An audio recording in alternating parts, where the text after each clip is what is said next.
আসসালামু আলাইকুম। কেমন আছেন সবাই? আশা করি আল্লাহর রহমতে সবাই ভালো আছেন। আমরা জীবনে অনেক দোয়া করেছি। কিছু দোয়া কবুল হয়েছে, আবার কিছু দোয়া কবুল হয়নি। অনেকেই বলেন, "আমি অনেক বছর ধরে একই দোয়া করছি, কিন্তু আমি ফল পাচ্ছি না।" হয়তো আপনি দোয়া করার সঠিক উপায়টিই জানেন না। কিন্তু আজকে আমরা এমন একটি বিশেষ দোয়ার কথা বলবো, সেটা যদি আপনি নামাজের ভেতর সেজদারত অবস্থায় পড়তে পারেন, হয়তো আপনার দোয়া কবুল হবে এবং আপনার জীবন হয়তো বদলে যেতে পারে।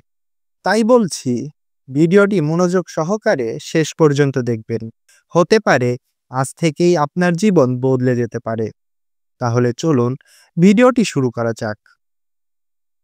সেজদা নামাজের সেই মুহূর্ত যখন মানুষ তার সবথেকে বিনয়ী অবস্থায় থাকে।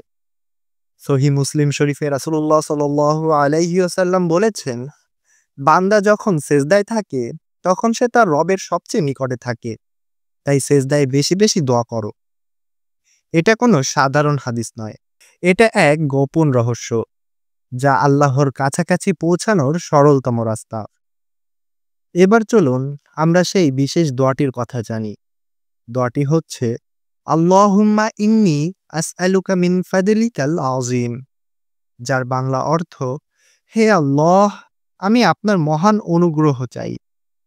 এই দোয়াটি পড়ার পর আপনি চাইলে আপনার মনের সব কথা আল্লাহর কাছে খুলে বলতে পারেন।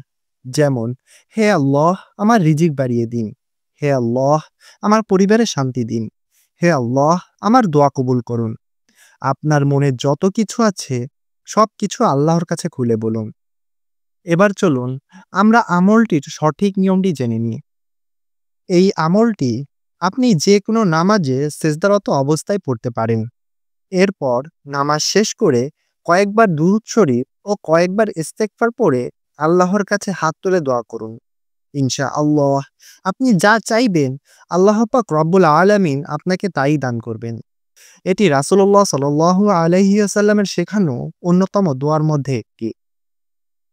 প্রিয় ভাই ও বোনেরা, আজ আমরা জানলাম নামাজে সেজদায় এমন একটি দোয়া যা পড়লে জীবনের কঠিন দোয়াগুলো কবুল হয়ে যায়। আপনি যদি সত্যি আপনার দোয়া কবুল করাতে চান, তাহলে আজ থেকেই প্রতিটি নামাজে সেজদায় এই দোয়াটি করুন। হয়তো আপনি আজ বলবেন আর আল্লাহ কাল বলে দিবেন, হে আমার বান্দা, আমি তোমার দোয়া কবুল করেছি। তো বন্ধুরা, আল্লাহ আমাদেরকে অনেক ভালোবাসেন। তাই আজ থেকেই এই দোয়াটির আমল শুরু করুন এবং নামাজ শেষে মন খুলে আল্লাহর কাছে আপনার চাওয়া পাওয়ার কথা বলুন। আল্লাহ তাআলা আপনাকে খালি হাতে ফিরিয়ে দিবেন না, ইনশাআল্লাহ। তো বন্ধুরা, ভিডিওটি দেখে যদি আপনি উপকৃত হয়ে থাকেন, তাহলে অবশ্যই লাইক করবেন এবং আপনার বন্ধুদের মাঝে শেয়ার করবেন, যাতে তারাও উপকৃত হতে পারে। আর এরকম আরো গুরুত্বপূর্ণ ভিডিও পেতে আমাদেরকে ফলো অথবা সাবস্ক্রাইব করে আমাদের পাশে থাকবেন। আজকের মতো বিদায় নিচ্ছি। আসসালামু আলাইকুম ওয়া রাহমাতুল্লাহ।